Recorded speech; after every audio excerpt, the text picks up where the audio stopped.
Lisa stared at her phone screen, reading the text message for the third time. Her heart sank deeper with each word. Sorry, Lisa, I'm really sick today. Can't watch Sophie. Hope you find someone else. She set the phone down on her small kitchen table and looked at the clock. 4:30 in the afternoon. Her shift at Bella Vista restaurant started at 5 and she had exactly 0 backup plans. Mommy, what's wrong? 5-year-old Sophie looked up from her coloring book, her brown eyes full of concern. She was sitting cross-legged on the worn carpet, surrounded by crayons and half-finished drawings of butterflies and houses with crooked chimneys. Lisa forced a smile. Nothing, sweetheart. Mrs. Peterson just isn't feeling well today, but it wasn't nothing. It was everything. Lisa had been working at Bella Vista for 3 years now, ever since Sophie turned 2. The fancy Italian restaurant paid better than most places in town, but it also had strict rules. No personal calls during shifts, no showing up late, and definitely no bringing children to work. She walked to the bathroom mirror and tied her dark hair back into a tight ponytail. The woman looking back at her seemed older than 28. The stress lines around her eyes told the story of countless sleepless nights, worrying about rent money, grocery bills, and whether she was doing right by her daughter. Lisa had been on her own since Sophie was born. The father had disappeared when things got serious, leaving behind only a few photos and a lot of broken promises. She'd learned not to count on anyone but herself. I can stay by myself, Sophie said from the living room. I'm a big girl now. Nice try, little one, Lisa called back, checking her uniform in the mirror. The black dress and white apron were pressed and ready. You're not staying alone. She thought about calling in sick, but she'd already used her last sick day when Sophie had the flu 2 weeks ago. Mr. Tony, the restaurant owner, had made it clear that reliability was everything in his business. Too many missed shifts meant finding a new job, and Lisa couldn't afford to start over somewhere else. The rent was due in 6 days. Sophie needed new shoes before school started. The car was making that weird noise again, the one that probably meant expensive repairs. Lisa did the math in her head like she did every day. Even working double shifts on weekends, they were always just barely getting by. She sat down next to Sophie on the floor. Hey, do you want to go on an adventure with Mommy tonight? Sophie's face lit up. Really? Where are we going? Well, I have to work, but maybe you could come with me. You'd have to be very, very good, though. Like extra super good. I'm always good, Sophie said, puffing out her chest with pride. Lisa smiled for real this time. Sophie was a good kid. Almost too good sometimes. She seemed to understand, even at 5, that life was harder for them than for other families. She never threw tantrums in stores when Lisa said they couldn't afford something. She ate whatever was put in front of her without complaining. She played quietly when Mommy had headaches from working long hours. If you come with me, you'll have to sit very still and very quiet while I work. Can you do that? Sophie nodded eagerly. I can bring my coloring books. And Mr. Bear. She held up a stuffed teddy bear that had seen better days. One eye was missing and the fur was matted from years of hugs, but Sophie refused to sleep without him. Lisa's chest tightened. This was risky. Really risky. But what choice did she have? She couldn't afford a last-minute babysitter even if she could find one. Her neighbor was out of town. Her sister lived 3 states away. There was literally no one else. She helped Sophie get ready, packing a bag with coloring books, crayons, and a few quiet toys. She made 2 peanut butter and jelly sandwiches and wrapped them carefully, along with a juice box and some crackers. If this went well, maybe Sophie could eat dinner while Lisa worked. Remember, Lisa said as they walked to the car, this is just for tonight, and you have to promise to be the quietest, most invisible little girl in the whole world. Sophie giggled. I can't be invisible, Mommy. Well, then you'll have to be the next best thing. The drive to Bella Vista took 15 minutes through downtown traffic. Lisa's hands gripped the steering wheel tighter than usual. In the rearview mirror, she could see Sophie looking out the window with excitement. To her, this was an adventure. She didn't understand that her mother's job could be on the line. Bella Vista restaurant sat on the corner of 5th and Main, with big windows and warm yellow light spilling onto the sidewalk. It was the kind of place where business people brought clients and families celebrated anniversaries. The kind of place Lisa could never afford to eat at, even though she served food there every night. It's so fancy, Sophie whispered as they walked toward the employee entrance. Lisa's stomach churned as she pushed open the back door. The kitchen was already bustling with dinner prep. Cooks moved quickly between stations, calling out orders and jokes in both English and Spanish. The air smelled like garlic, fresh bread, and roasting meat. Mr. Tony was standing near the pass window reviewing the evening's reservations. He was a short, round man in his 50s with kind eyes but a strict approach to business. He'd given Lisa her chance when other places wouldn't hire a single mother with no restaurant experience. She owed him a lot, which made this even harder. "Lisa, you're early." "Good," he said without looking up from his clipboard. Then he noticed Sophie standing behind her mother's legs, clutching Mr. Bear to her chest. The kitchen noise seemed to fade. Lisa felt every cook and server turn to look at them. "Mr. Tony," Lisa started, her voice shaky.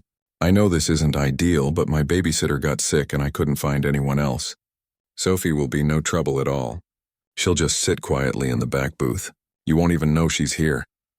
Mr. Tony looked from Lisa to Sophie, then back to Lisa. His expression was unreadable. "You know the rules," he said quietly. "I know. I'm sorry. I wouldn't ask if I had any other choice." Lisa's voice cracked slightly. "Please, just for tonight." The silence stretched on. Sophie pressed closer to her mother's side, sensing the tension even if she didn't understand it. Finally, Mr. Tony sighed. "Back booth. She doesn't move from that spot. She doesn't talk to customers. And this never happens again." Relief flooded through Lisa like cool water. "Thank you. Thank you so much. I promise this won't happen again." "It better not," Mr. Tony said, but his tone was gentler now. "Get her settled before the dinner rush starts." Lisa quickly led Sophie to the back corner booth, the one usually reserved for staff breaks. It was tucked away from the main dining area but still within sight of the kitchen pass. "This is your spot for tonight," Lisa said, spreading out the coloring books on the table. "Remember our deal?" Sophie nodded solemnly and climbed into the booth. Quiet as a mouse, quieter than a mouse. Invisible, remember? As Lisa tied her apron and prepared for what would surely be the most stressful shift of her life, she had no idea that this night would change everything. She couldn't know that one little girl's innocent mistake would turn their world completely upside down. All she knew was that somehow, they'd made it through another day. And for now, that had to be enough. Lisa checked the back booth for the 5th time in 10 minutes. Sophie was exactly where she'd left her, carefully coloring inside the lines of a butterfly with a purple crayon. Mr. Bear sat beside her on the worn vinyl seat, keeping watch. "You're doing great, sweetheart," Lisa whispered, quickly refilling Sophie's juice box before heading back to the main dining room. The dinner rush was starting to build. Tables filled up with couples celebrating date nights, business people discussing deals over wine, and families treating themselves to something special. Lisa moved between her assigned tables with practiced efficiency, but part of her mind stayed focused on that back booth. She was taking an order from table 6 when she heard the familiar sound of expensive shoes on the marble floor. Even without looking, she knew who had just walked in. Every Tuesday for the past 2 years, the same man arrived at exactly 7:15. Tall, well-dressed, always alone and always requesting table 12 in the corner. David Mitchell was 32 years old and worth more money than most people could count. His tech company had gone public 3 years ago, making him one of the youngest millionaires in the city. The local business magazine had put him on their cover twice. But if you asked the staff at Bella Vista, they'd tell you he was just the quiet guy who tipped well and never caused trouble. "Good evening, Mr. Mitchell," Maria, the hostess, said with a warm smile. "Your usual table?" David nodded, running a hand through his dark hair. He looked tired tonight, more so than usual. There were shadows under his eyes, and his shoulders carried a weight that had nothing to do with his expensive suit. Lisa watched from across the room as Maria led him to table 12. She'd served him dozens of times over the past 2 years, and their conversations never went beyond the menu. He ordered the same thing every Tuesday: grilled salmon, steamed vegetables, and 1 glass of red wine.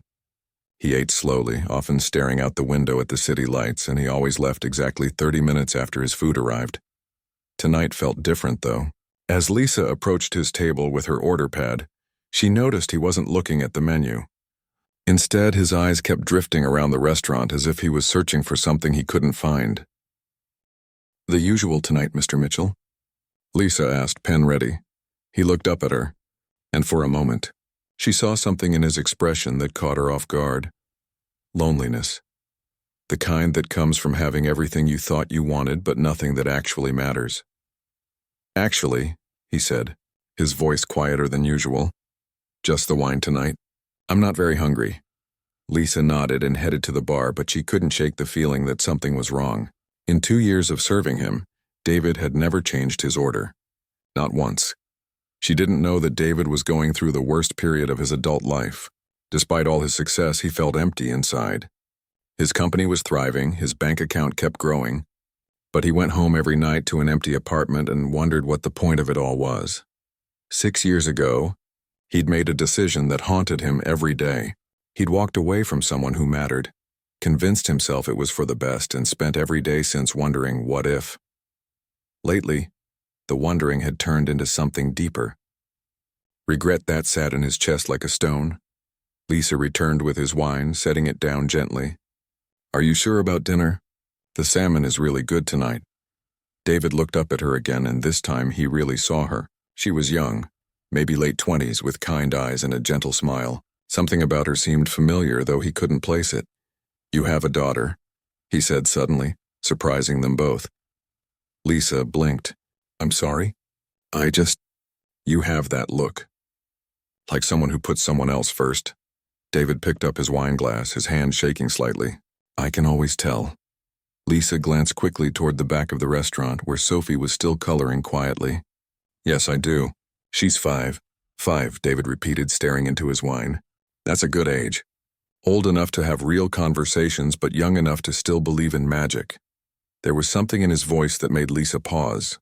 A wistfulness that seemed too deep for small talk with a waitress. She does still believe in magic, Lisa said softly. She thinks her stuffed bear can talk to her when no one else is listening. David smiled for the first time that evening. Maybe he can.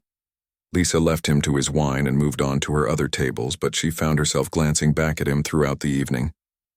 He sat there for nearly an hour, barely touching his drink, just watching the other diners with that same searching look. Meanwhile, Sophie was getting restless in her booth. She'd finished coloring 3 pictures and had eaten her sandwich. The restaurant sounds, clinking glasses, laughter, conversations, were making her curious about what was happening in the main dining room. She slid out of the booth with Mr. Bear tucked under her arm and peeked around the corner. The dining room was full of people dressed in nice clothes, eating food that looked much fancier than her peanut butter and jelly sandwich. Soft music played from speakers in the ceiling, and everything sparkled under the warm lights. But it was the man sitting alone at table 12 who caught her attention. He was looking out the window, and even from across the room, Sophie could see the sadness in his face. It reminded her of the way Mommy looked sometimes when she thought Sophie wasn't watching. Sophie had always been drawn to sad people. Last month, she'd given her favorite sticker to a crying boy at the playground. The week before, she'd shared her cookies with an elderly woman who looked lonely at the bus stop.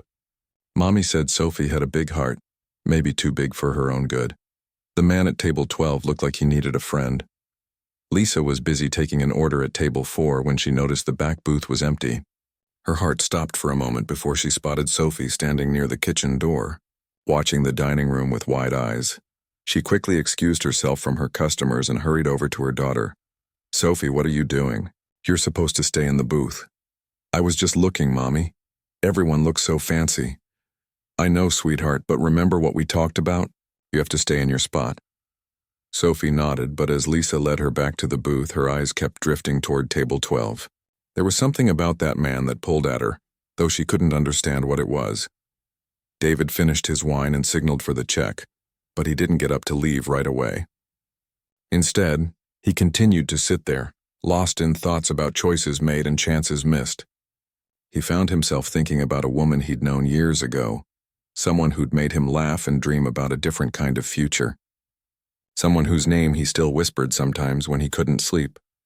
He wondered what would have happened if he'd stayed, if he'd been brave enough to take that leap instead of running toward what felt safe and familiar. Would he have children now? A family? Someone waiting for him at home who actually cared whether he had a good day? These Tuesday dinners at Bella Vista had become a ritual for him, a weekly reminder of all the normal, simple pleasures he'd traded away for success.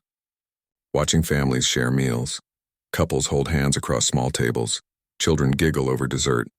It was torture, but it was also the only thing that made him feel anything anymore. Lisa brought him his check and he left his usual generous tip. But instead of getting up to leave, he sat back in his chair and closed his eyes for a moment. That's when he heard it, small footsteps on marble, moving with purpose across the dining room. He opened his eyes and saw a little girl with brown curly hair walking toward him, clutching a worn teddy bear. She couldn't have been more than 5 years old, and she was looking directly at him with an expression of recognition that took his breath away.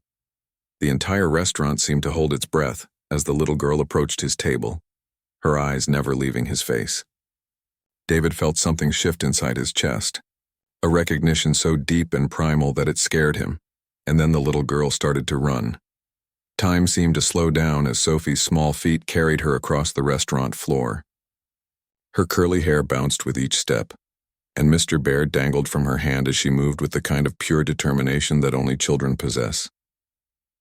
Lisa was at table 8, pouring water for an elderly couple, when she caught sight of her daughter in her peripheral vision. The water glass slipped in her hand, sending droplets across the white tablecloth. "Sophie, no," she whispered urgently, but her daughter was too far away to hear.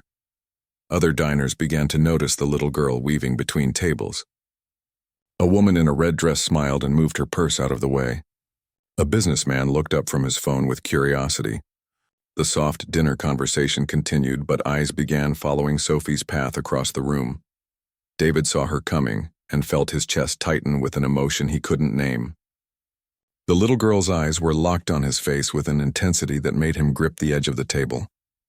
Something deep in his memory stirred, like a song he'd heard long ago but couldn't quite remember. Sophie slowed as she got closer, her steps becoming more careful.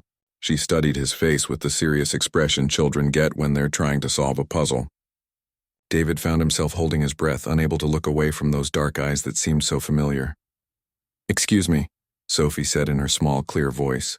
"Are you sad?" The question hit David like a physical blow. Children had a way of cutting straight through all the walls adults built around themselves. Maybe a little," he managed to say. Sophie tilted her head, still studying him. "Mommy gets sad sometimes too, but it always gets better." David felt tears prick at the corners of his eyes. When was the last time someone had shown him such simple, honest kindness? "What's your name?" Sophie asked, stepping closer to his table. "David," he said, his voice barely above a whisper. Sophie's face lit up like someone had just switched on a light inside her. Her eyes went wide and her mouth formed a perfect circle of surprise. The stuffed bear fell from her hand and hit the floor with a soft thud. "David?" she repeated, her voice rising with excitement. Something cold ran down David's spine, the way she said his name like she'd been waiting her whole life to say it. He leaned forward in his chair, his heart beginning to race. "Yes," he said carefully. Do you know me?" Sophie's face transformed with pure joy. Tears started forming in her eyes, but they were happy tears, the kind children cry when something wonderful happens.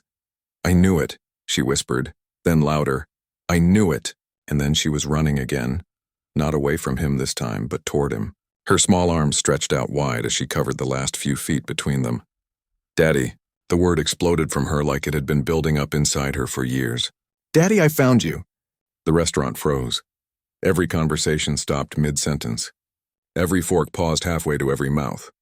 The soft background music seemed to disappear, replaced by a silence so complete it felt like the world had stopped spinning.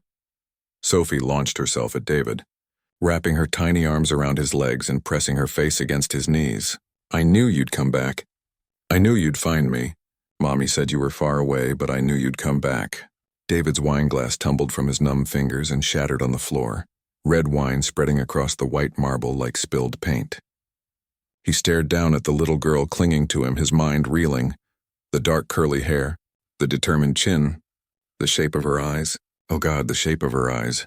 Across the restaurant, Lisa dropped her water pitcher. It crashed to the floor in an explosion of glass and water, but she didn't even notice.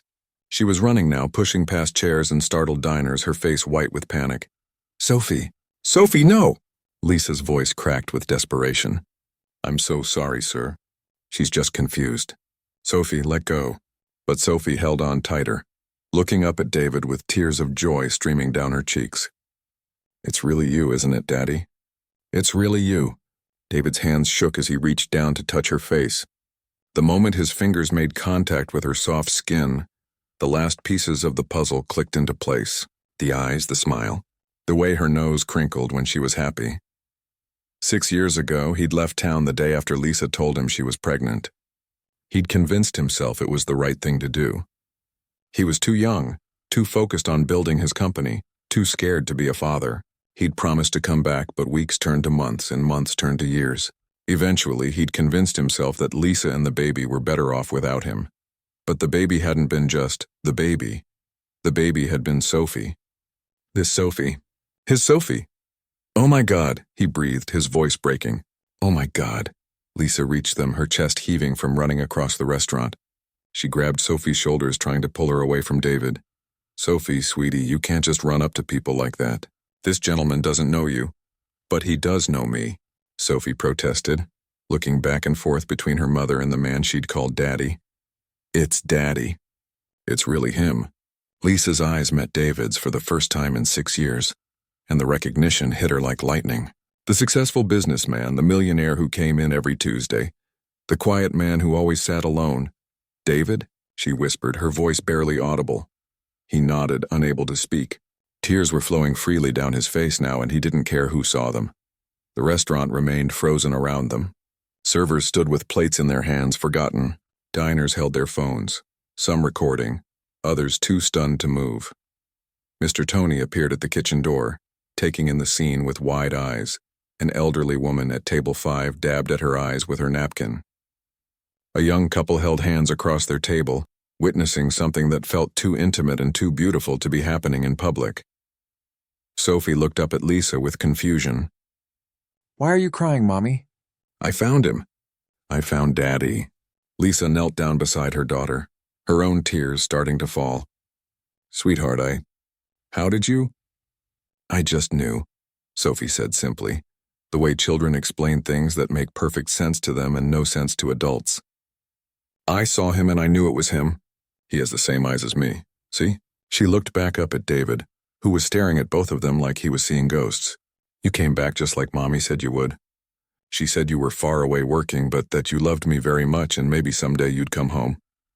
David's hand covered his mouth as a sob escaped. All these years, Lisa had protected him in Sophie's eyes. She could have made him the villain in their daughter's story, but instead she'd made him a hero who was just temporarily absent. Their daughter. The words hit him fresh like a punch to the chest. Sophie was his daughter. The silence in the restaurant stretched on, broken only by the sound of quiet crying from multiple tables. No one moved. No one spoke. They were all witnesses to something extraordinary, something that belonged in movies but was happening right here, right now, on an ordinary Tuesday night. Sophie reached up and touched David's face, her small hand wiping away his tears. "Don't cry, Daddy, I'm here now. We're all here now." And in that moment, surrounded by strangers in a restaurant where he'd eaten alone every Tuesday for 2 years, David Mitchell discovered what it felt like to come home. The silence stretched on for what felt like hours but was probably only seconds. Lisa knelt beside Sophie and David, her mind racing as she tried to process what was happening. 6 years. 6 years of wondering where he was, if he ever thought about them, if he even remembered. "Lisa," David whispered, his voice raw with emotion. How is this possible?" Sophie looked between her parents with growing confusion. The joy on her face was starting to fade as she sensed the tension in the air. "Did I do something wrong?" she asked in a small voice. "Mommy, why do you look scared?" Lisa's heart broke a little more. Even in this moment, Sophie was worried about everyone else's feelings. "No, sweetheart," Lisa said, trying to keep her voice steady. "You didn't do anything wrong. You never do anything wrong." Mr. Tony appeared beside their table, his face a mix of concern and curiosity. The other diners were still watching, some with tears in their eyes, others whispering to their companions about what they'd just witnessed. "Is everything okay here?" Mr. Tony asked quietly. "Do you need some privacy?" David looked up at him, seeming to remember for the first time that they weren't alone. Is there somewhere we could talk? Just for a few minutes?" Mr. Tony nodded immediately. "The back office. Take as long as you need." Lisa scooped Sophie into her arms and David followed them through the restaurant. Every eye tracked their movement, but the whispers were kind ones. An older woman reached out and squeezed Lisa's arm as they passed. Beautiful family, she whispered. The words hit Lisa like a slap and a caress at the same time. Mr. Tony's office was small but private, with a desk, a few chairs, and family photos on the walls. He closed the door behind them and left them alone with 6 years of unspoken words hanging in the air. Sophie climbed onto one of the chairs, still clutching Mr. Bear, who she'd rescued from the restaurant floor. She looked back and forth between Lisa and David with bright, expectant eyes. "So when are you coming home with us, Daddy?" The innocence of the question shattered something inside both adults. David put his face in his hands, and Lisa felt tears she'd been holding back for years finally start to fall. "Sophie, honey," Lisa began, not knowing how to explain something she barely understood herself. "It's complicated." "Sweetheart," David said, his voice muffled by his hands. Sophie frowned. "What's complicated mean?" Lisa sat down in the chair next to her daughter. "It means sometimes grown-ups make things harder than they need to be." David looked up then, meeting Lisa's eyes for the first time since that awful day 6 years ago, when he'd told her he was leaving town for a business opportunity. The day he'd promised to come back and never did. "Lisa, he started, then stopped. What could he possibly say? How could he explain 6 years of cowardice? "You left," Lisa said simply. "Sophie was born and you were just gone." Sophie's head turned to her mother, then to David. "You left? But why, didn't you want to meet me?" The question hit David like a physical blow.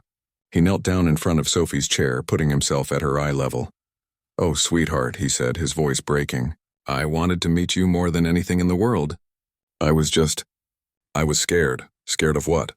David glanced at Lisa, who nodded slightly, giving him permission to try to explain. "I was scared I wouldn't be a good daddy. I was scared I would mess everything up, and so I thought maybe you and Mommy would be better without me." Sophie considered this with the serious expression she got when she was thinking hard about something. "But that's silly," she said finally. "Even if you messed up sometimes, I would still want you to be my daddy. Mommy messes up sometimes too, but I still love her." Lisa let out a laugh that was half sob. "Thanks, kiddo." "You could have practiced being a daddy," Sophie continued, warming to her subject. "Like when I practice my letters. I mess up lots, but Mommy says that's how you learn." David stared at this wise little girl who somehow made everything sound so simple. "You're absolutely right. I should have practiced. Why didn't you come back?" Lisa asked, her voice barely above a whisper. "You said you would come back." David stood up slowly, running his hands through his hair. "At first I told myself I was just getting established, building the company so I could provide for you both. But days turned into weeks and weeks turned into months and He trailed off, unable to finish. "You what?" Lisa pressed. "I convinced myself you were better off without me. I saw on social media that you were doing okay. You looked happy." Sophie looked happy. "I thought if I came back I'd just complicate things." Lisa stared at him in disbelief. "You thought we were better off?" "David, I was working 3 jobs just to pay for daycare. I ate cereal for dinner most nights so Sophie could have proper meals. I cried myself to sleep wondering if I was ruining her life by not being able to give her everything she deserved." "I didn't know," David said weakly. "You didn't know because you didn't ask." Lisa's voice rose slightly, years of suppressed anger finally finding an outlet. "You made that decision for all of us without ever asking what we wanted." Sophie looked between her parents with growing distress. "Are you fighting?" "Please don't fight." Both adults immediately stopped, remembering their audience. "We're not fighting, sweetheart," Lisa said, reaching over to stroke Sophie's hair. "We're just talking about grown-up stuff." "But why didn't you tell me Daddy was here?" Sophie asked. "I've been coming to work with you lots of times, and he was here the whole time." Lisa's face flushed. The truth was, she had recognized David the first time she'd served him 2 years ago. She'd gone home that night and cried for hours, wondering if she should say something. But he'd seemed so distant, so different from the man she'd known, and he'd shown no signs of recognizing her. I wasn't sure if he wanted to see us," Lisa admitted. David's head snapped up. "You knew? You knew I was coming here?" "For 2 years," Lisa said quietly. "Every Tuesday. Same table, same order, same time. Why didn't you say anything?" "Because you left us, David. You made your choice. I wasn't going to force myself and Sophie into your new life if we weren't wanted there." Sophie had been listening to this exchange with the intense concentration of a child trying to understand adult emotions. But I wanted to meet you, she said to David. I always wanted to meet you. Mommy has a picture of you in her bedroom, and she told me stories about how you used to make her laugh. David looked at Lisa in surprise. You kept a picture? Lisa's cheeks reddened. Sophie asked about her father. I wasn't going to pretend you didn't exist. She told me you were working far away, Sophie continued, but that you loved me very much and maybe someday you'd come home. She said you were probably thinking about me too, wondering what I looked like and what I liked to do. David felt like someone had reached into his chest and squeezed his heart. She was right. I thought about you every single day. I wondered if you liked books or sports, if you were shy or outgoing, if you had my eyes or your mom's smile. I have your eyes, Sophie said proudly, and Mommy's smile. But I got my own personality. I like books and sports, and I'm not shy at all. Despite everything, both Lisa and David smiled at that. No, you're definitely not shy. Lisa agreed. A soft knock on the door interrupted them. Mr. Tony peeked his head in. I'm sorry to bother you, he said, but there are some customers asking about you. Word is getting around about what happened and, well, people are invested in your story now. Through the small window in the office door, they could see diners still sitting at their tables, many of whom had been there when Sophie had run to David.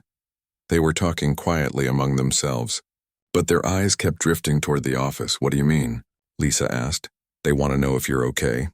If the family is going to be okay. There's not a dry eye in the house, Lisa. What happened out there? It was something special. Sophie perked up. Can we go back out? I want to finish my coloring. Lisa and David looked at each other, 6 years of history and hurt hanging between them, but also hope. Fragile, tentative hope. What happens now? David asked quietly. Lisa looked down at Sophie, who was watching both of them with expectant eyes, then back at David. I don't know, she said honestly, but maybe we could figure it out together this time. 3 months later, Bella Vista restaurant looked exactly the same, but everything had changed. Lisa walked through the familiar dining room, adjusting the fresh flowers on each table. She still worked here, but not because she had to anymore.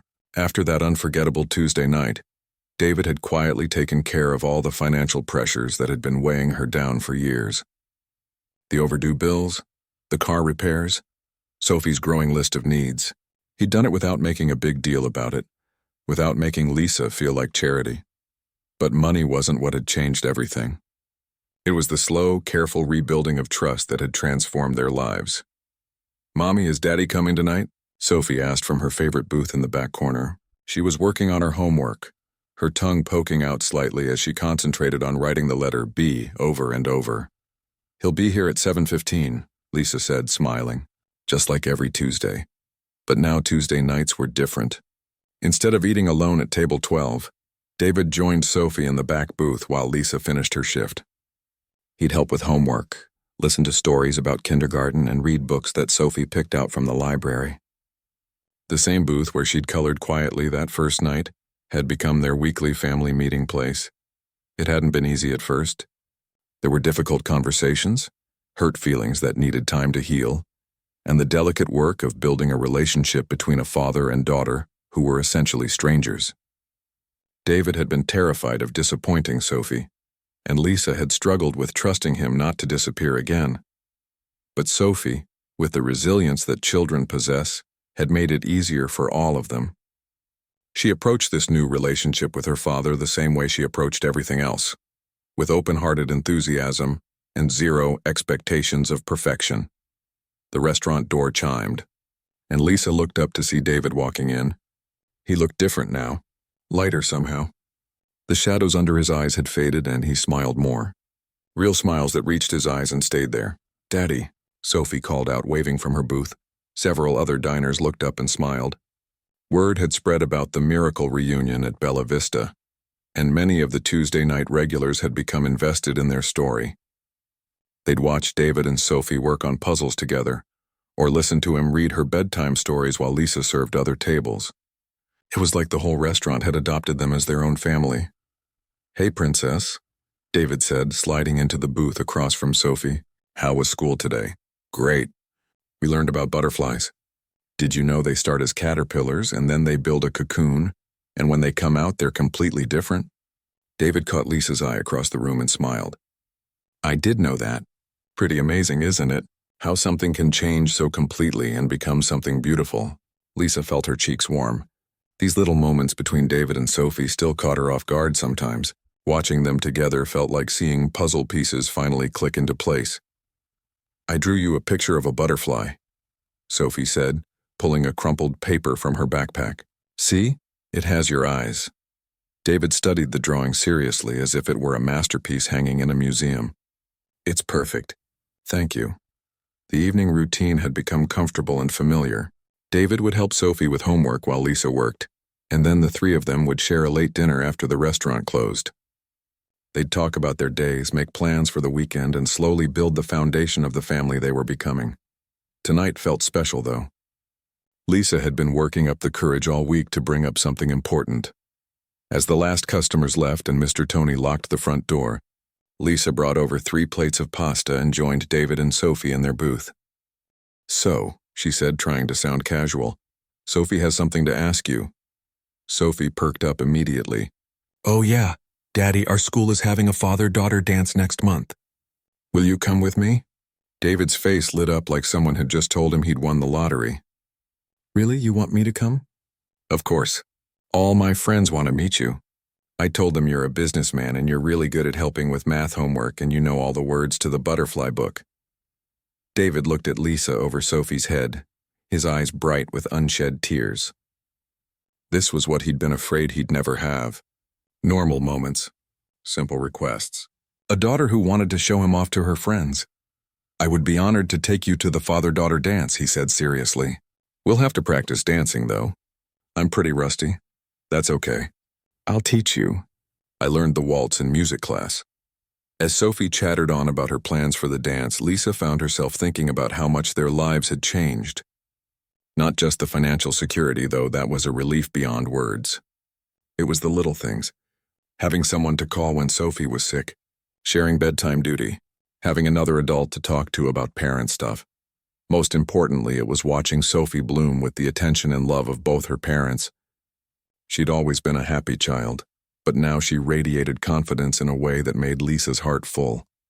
After dinner, as had become their tradition, David read Sophie a bedtime story in the booth. Tonight it was about a little bird who got lost and found her way home. Did you ever feel lost, Daddy? Sophie asked sleepily, curled up next to him with Mr. Bear tucked under her arm. David looked over at Lisa, who was cleaning up the last few tables. Yes, sweetheart. For a long time I felt very lost. But you found us. Actually, David said, pressing a kiss to the top of her curly head, you found me. Lisa walked over to join them as Sophie's eyes started to close. This was another new tradition. The three of them sitting together in comfortable silence as Sophie dozed off, safe and content between her parents. Lisa, David said quietly, there's something I want to ask you. She looked up curious. I found a house, he said. It's not too far from here, but it has a big backyard for Sophie to play in. 3 bedrooms, good schools nearby. He paused, suddenly nervous. I was wondering if you might want to look at it with me. Lisa's breath caught. They'd been taking things slowly, rebuilding trust step by step. They weren't back together romantically, not yet. But they were becoming a family, each in their own way. I mean, Sophie deserves to have both her parents around. And I hope, maybe we deserve a chance to see what kind of family we can be.